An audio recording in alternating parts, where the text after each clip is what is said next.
Welcome to Garden Times. Today is May 31st and it's time to transplant our tomato plants. But first, we're going to mix in our compost, topsoil, and some coffee grounds that we saved for the year, and some eggshells that we've saved over the year too. Tomatoes are a heavy feeder, so with the extra nitrogen from the coffee grounds that we've saved, and then with the eggshells, the calcium helps prevent blossom end rot on the bottom of your tomatoes. If you get kind of a black, rotten look spot on the bottom of your tomatoes, that's a sign of blossom end rot, which is a lack of calcium. So I put these eggshells in there when I plant them, and that just seems to help prevent that from happening. Also, it helps keep slugs away and other insects and nuisance critters in the garden. So we're going to get this mixed in, and then we're going to go for a tour of the garden and see how things are going, and then we're going to transplant our tomatoes. So our first bag here we have is a mushroom compost from Organic Valley.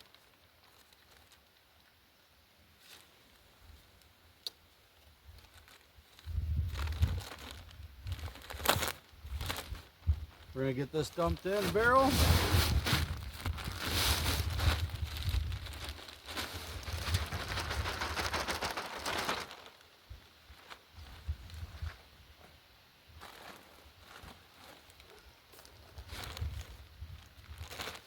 Then we have a bag of topsoil.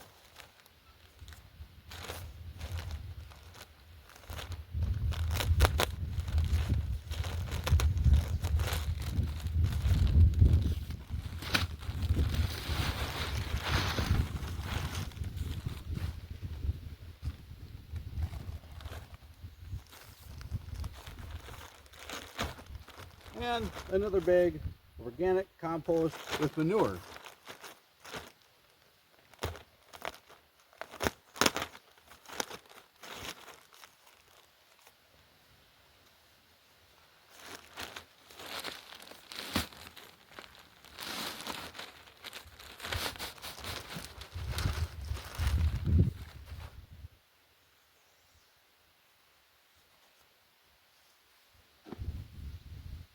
And now we're going to add our bucket of coffee grounds that we've saved over the year.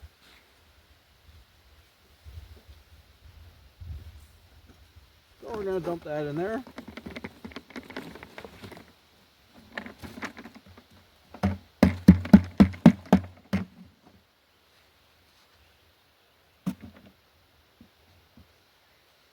Pull out these coffee filters. They'll decompose, but we'll pull them out. They break up pretty easily. We got some tea bags in there also.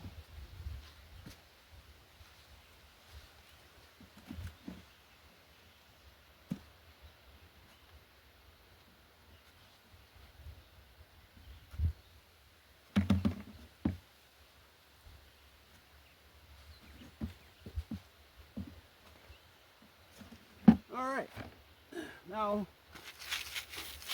these are our eggshells that we've saved over the year. We'll just sprinkle them in there. We might just start with about half of the bucket. And we're going to take our hoe and we're going to get this all mixed in.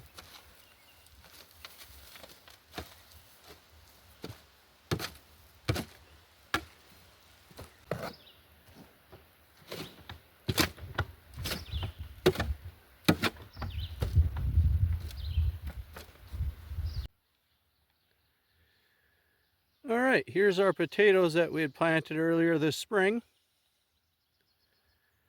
We have our red potatoes. We have 4 rows of those.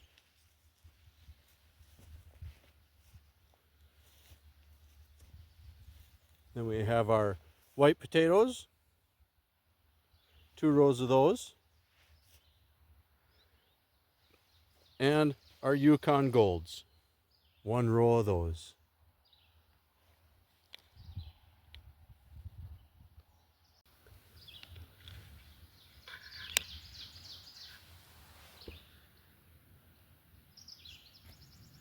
So we just got done hilling our potatoes here, and that's something we'll continue to do throughout the season. That'll help keep the soil cooler longer, produce more potatoes. It also helps, hilling them up, we'll get more potatoes out of it, because as the soil hits the stems, it'll produce more shoots and create more potatoes.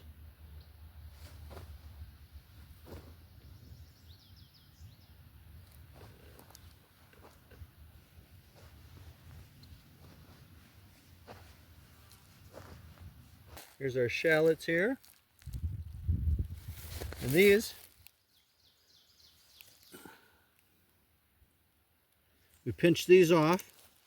That's just like a flower.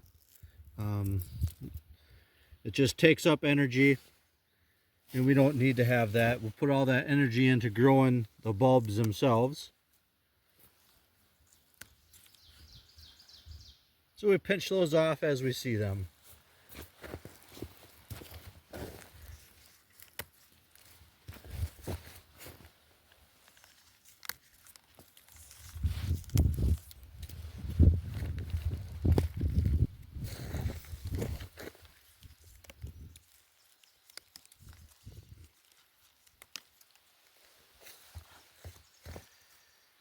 Over here we have our rhubarb. This was our second year with the rhubarb, and we harvested for our first time. Tasha's making some rhubarb bars. And here we have some of our garlic here. We have two different strains of garlic.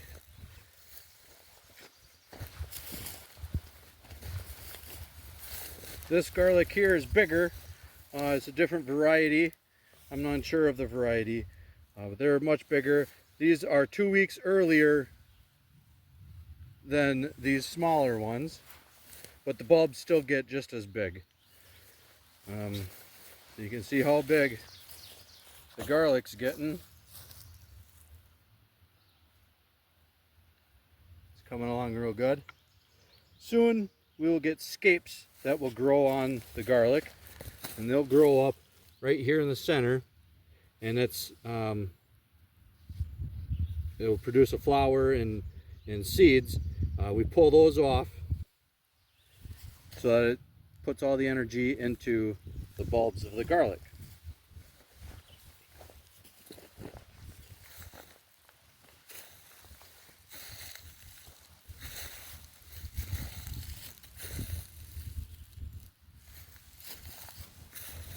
And then over here we have our onions. We have white onions closest to us and red onions on the other end. And they're doing real well.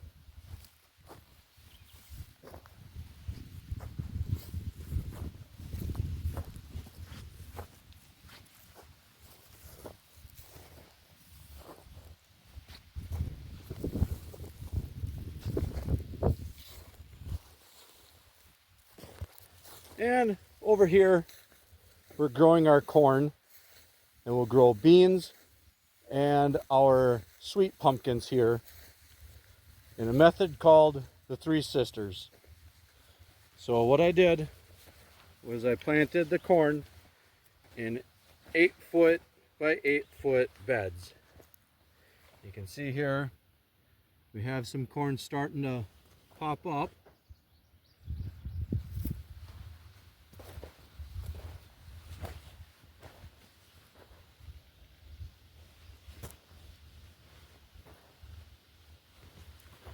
Got a deer track there.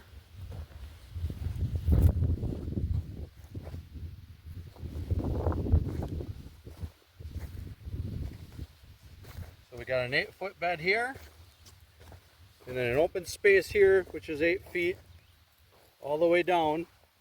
And this is where we'll plant our pumpkins in along the perimeter here.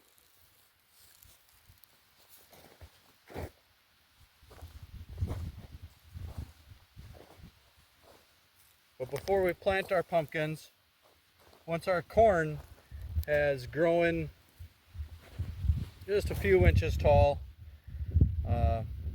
then we'll plant our pole beans around the perimeter of our corn beds.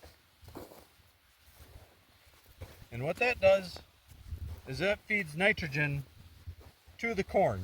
Corn is a very heavy feeder.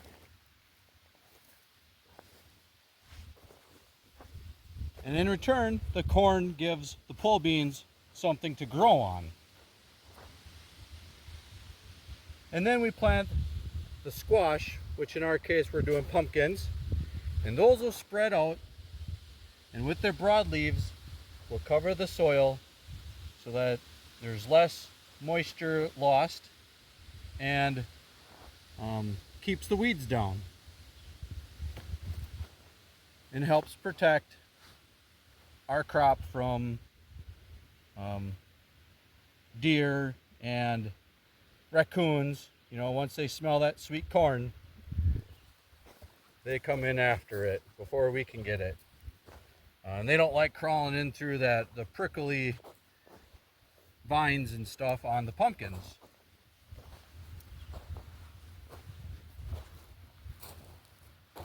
And we'll get to that a little more once we start planting our beans and our squash. I'll give another update on that. And then over here, we're going to plant our cucumbers, our summer squash, and acorn squash, and zucchini. It's all going to be planted in here. I just got it tilled in.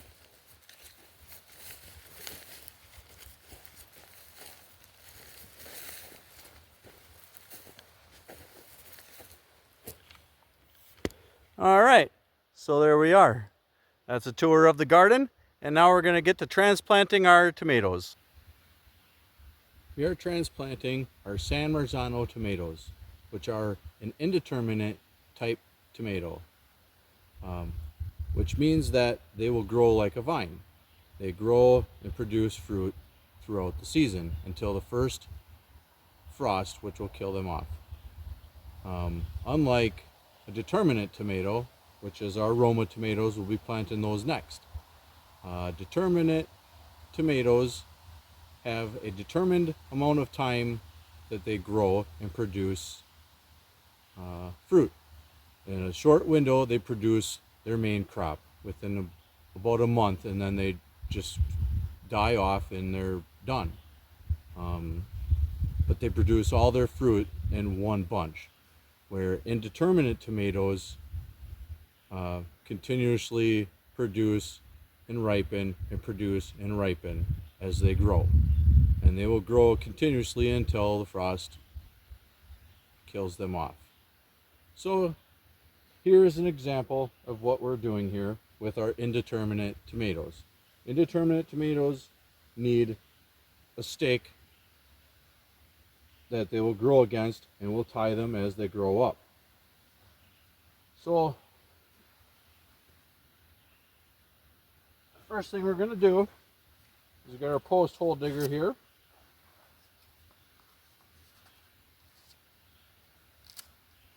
We're going to dig a hole 2 feet past our first one here.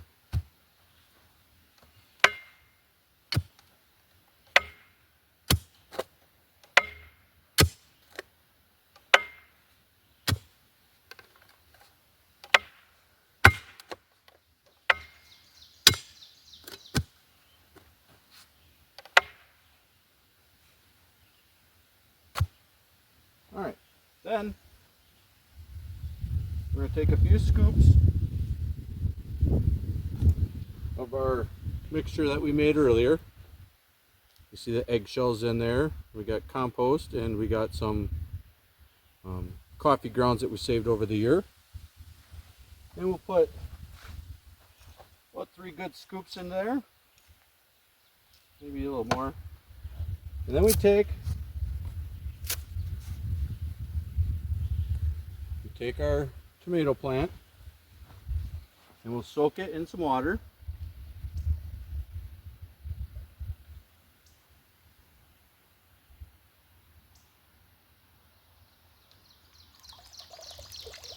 This will make it easier to saturate the soil.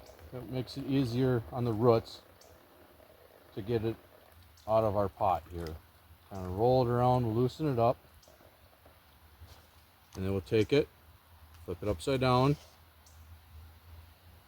and here you can see the nice root system that we have using our Fox Farm soil.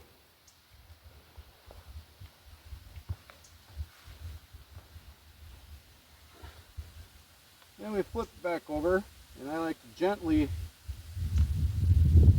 kind of separate the roots just a little bit. Set that down in there. And we can put this below, we want it below the top of our soil line because tomato plants can produce roots off of their stem.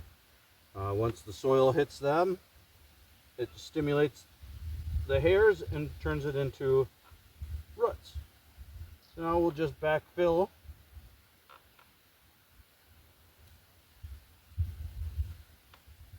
our soil here. Get it nice and straight. There we go.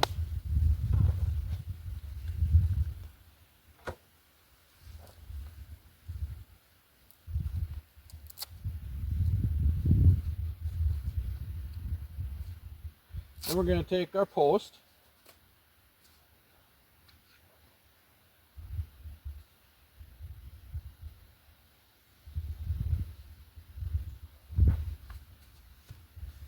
and we're going to pound that into the ground right next to our tomato.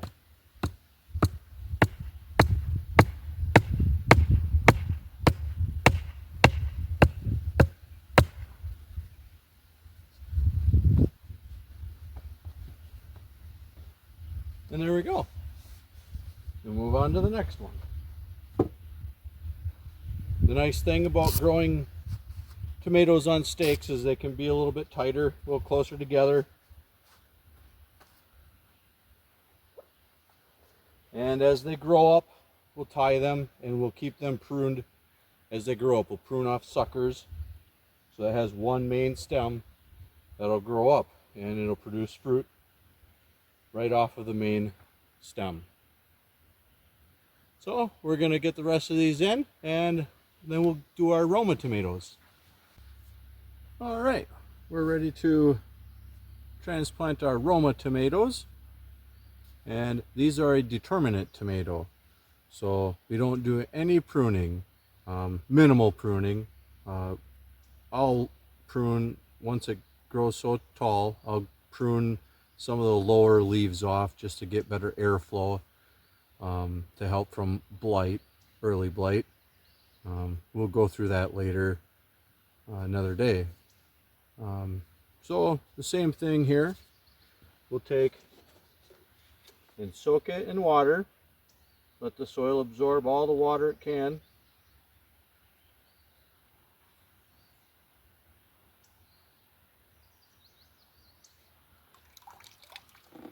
And then we'll do the same thing. Flip it upside down.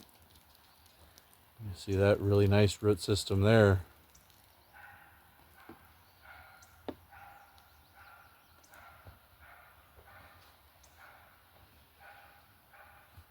And we come over here and do the same thing. Just gently loosen up the bottom of those roots.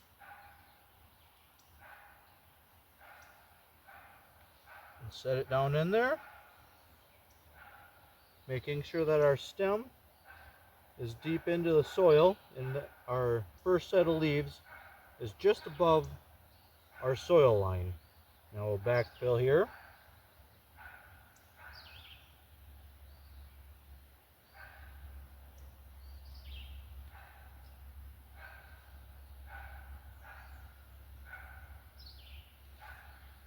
And there we go.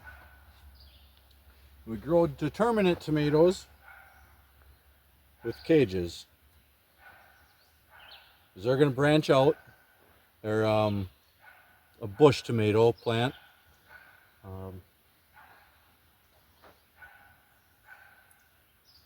We stick this on, make sure it's really good and anchored, because these tomatoes will get really big and heavy and can topple over your cages pretty easily. So there we go. And we'll just continue on down. We got 32 plants to go. And until next time, happy gardening, and thank you for watching.